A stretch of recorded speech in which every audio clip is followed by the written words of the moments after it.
Hey guys, Mike here from Old Man Things. How you guys doing?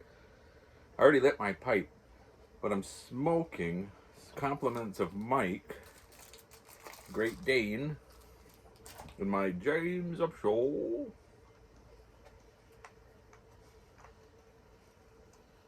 This will be just a quick video. I thought I'd explain how I got my statue, and I'm down to two names: Kawaji and Mingo. So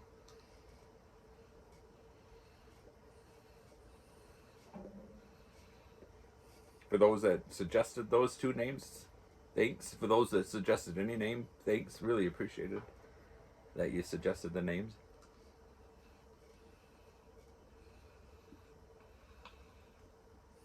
Um, so maybe by my Friday night pipe chat, I'll be down to the name that I'll tell you guys what it is. But I was going to tell you how I got them. So it's a bit of a story. Are you up for a story?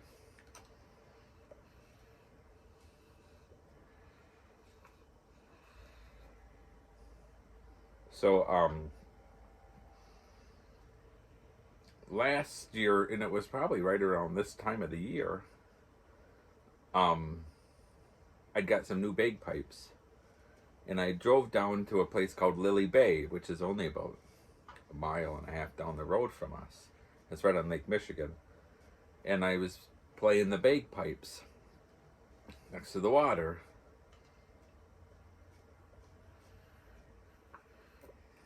And as I finished the first song or tune, a vehicle pulls up, and I thought, oh, I just wanted to play my bagpipes. And isn't it naughty of me? Sorry. Well, in my last video, I said I was an extrovert. I'm an introvert. So, anyway, so this vehicle pulls up, and this older guy gets out, and he's quite a character. His name was Dave.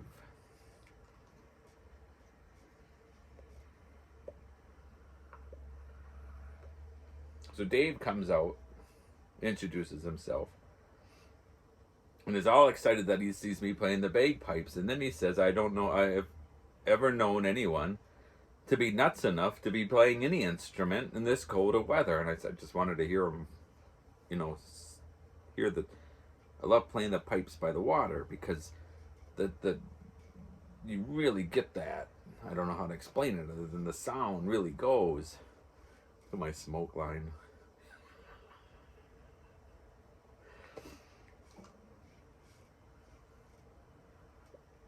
And so he said, "Can you play another tune?" But he said, "Let me get my camera." I was like, oh, all right.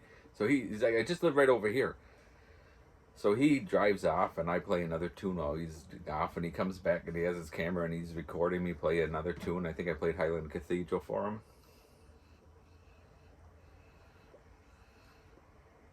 And um, I've been tobacco in my mouth.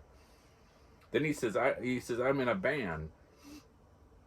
And he asked my email address so he can send me the clip from of me playing the bagpipes. And then he says I'm in a band with this other guy, and he said you should play with us sometime. He said we play all over this area. And I said, well, all I can play are the bagpipes. And he goes, we'll figure something out. And I said, but my son plays guitar really good.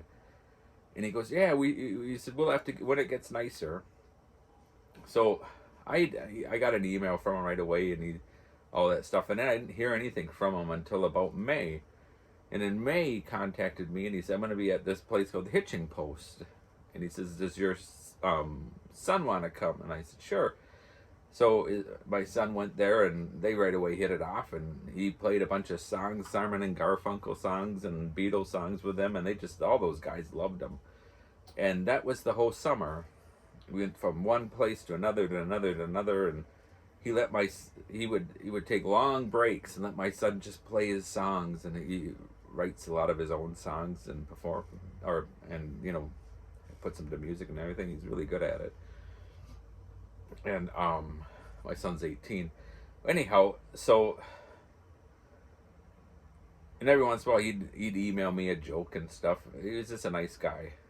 And I had to one time go pick him up to take him somewhere, and I would help him out like that if I could. He's 86 years old.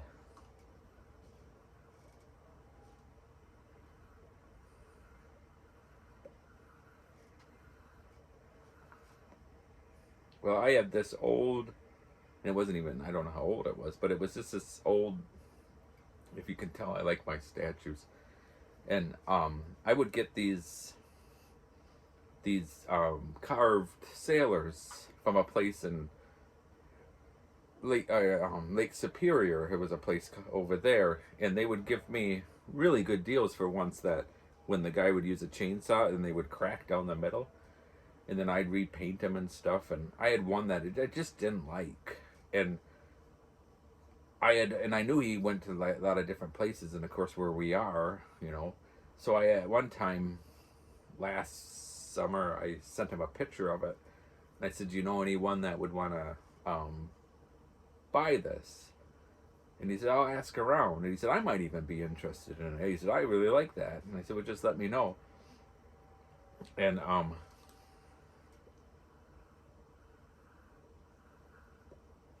don't even remember, to be honest, what I was asking for, but I only paid 60, I think, for it.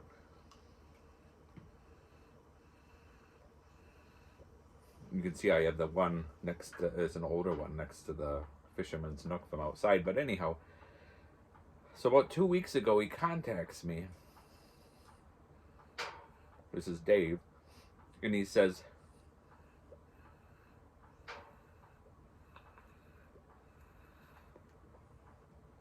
"Do you still have that little sailor for sale?" And I said, "Well, I've kind of given up on selling it, but I've got it here." I said, "Well, do you want it?" And he says, "Yeah." He said, I'll give you what you were asking for it." And I couldn't remember what I was asking for it. So I said 75 because I figured the time it took me to repaint it and everything. He said, "I'll give you 100." And I said, "I'll just take 75. That's what I got into it." So he said, "Well," he said, "just sold my house." So he said, "When I close on February, well, it would have been yesterday, so February 15th. He said, "When I close on February 15th, I'll pay you the cash for it." I said, "That's fine." I said, "Then again, you don't need to worry about that."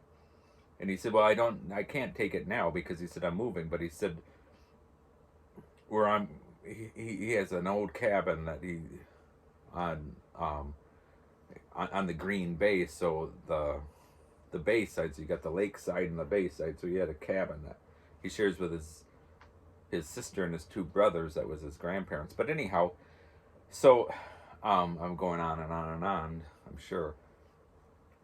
So he calls Tuesday morning, and he says, "Hey, Mike."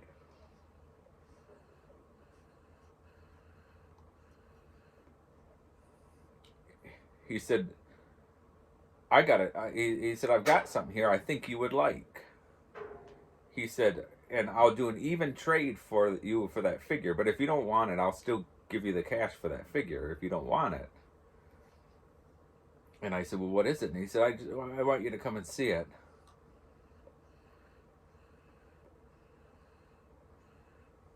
But he said, "If you don't want it, let me. You'll have." He said, "If you can decide today," because he said, I I'm out of the house by 11 o'clock tomorrow. So, and he said, "And you'd have to take it with you." So I said, "Well, I've got a meeting." It was Tuesdays are my meeting days. I said, I'll take a lunch at such and such time, and I'll drive over there." So I got his figure and put it in the back of the truck, and I mean, it's about the height of these my little butler figures. So I maybe a little bit smaller, but so I drive over there, and he has me walk in his house. And he says, "I know how you like smoking your cigars and your pipes, so I thought you would love this." And he takes me into his kitchen, and there stands this 7-foot statue. And I mean, I said, "Are you serious?" And he said, "Yeah." And I said, "Where did you get it from?" And he said, "Well, I got it from my grandpa. and he said I got it probably in the '60s from my grandpa, and he said my grandpa had it before I was alive, and he's 86.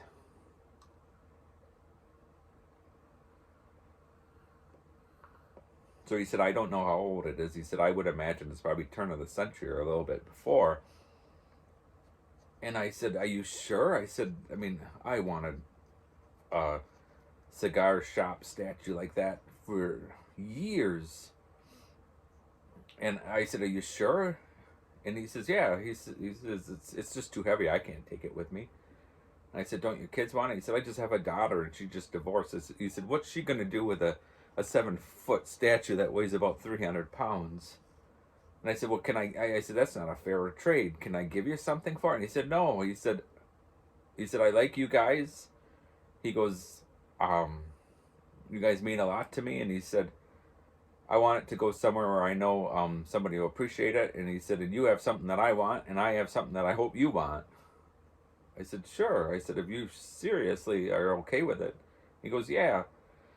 He said, the only thing is you got to do it all yourself. Well, there was 2 guys working in the house, and they helped me get it into the truck.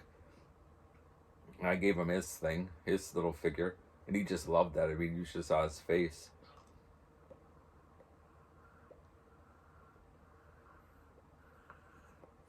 So I brought it home. I had it in the truck.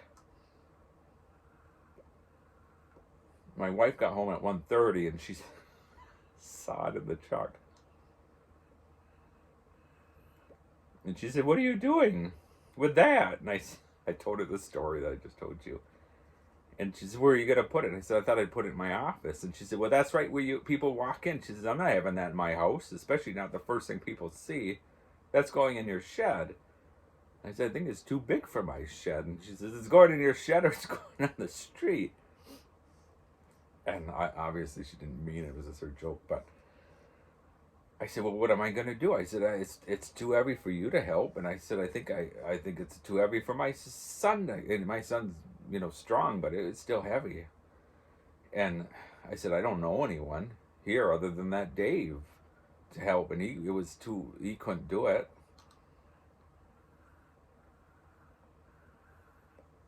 She said, can you wait until our brother-in-law comes?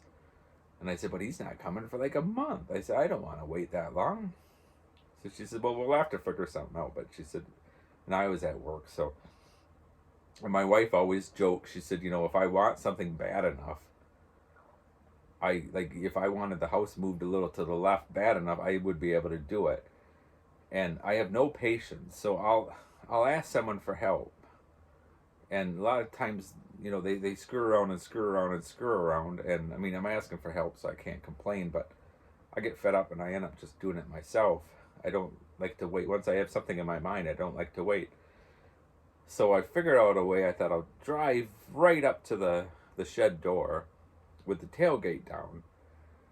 And then, because I had a nice thick blanket underneath it, I was able to slide it carefully out enough that I could get the base stand into the shed. And then I went with the head, and I lifted the head up carefully until I got it inside. And then I just, wiggled it like this to the spot that I wanted it at, and I did it myself, so I was quite pleased.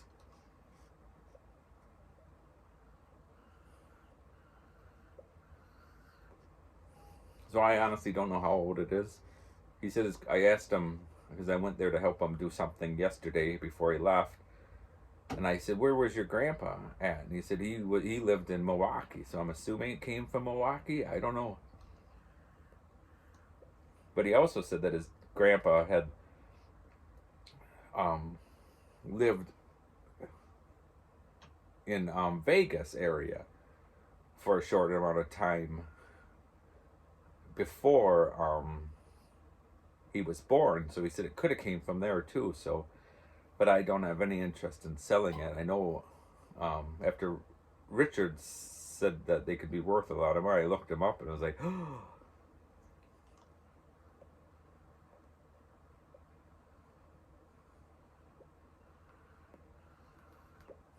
So, but I mean, I was quite overwhelmed by the gift. So, oh, now it's going on 15 minutes. I didn't expect it to go this long. Sorry, guys. That's my story of my wooden cigar statue. So, all right, keep your pipes lit. And if you noticed, I have a premiere for Saturday, so I hope you guys enjoy it. And I'll do a Friday night pipe check, I think. All right, see you later, bye.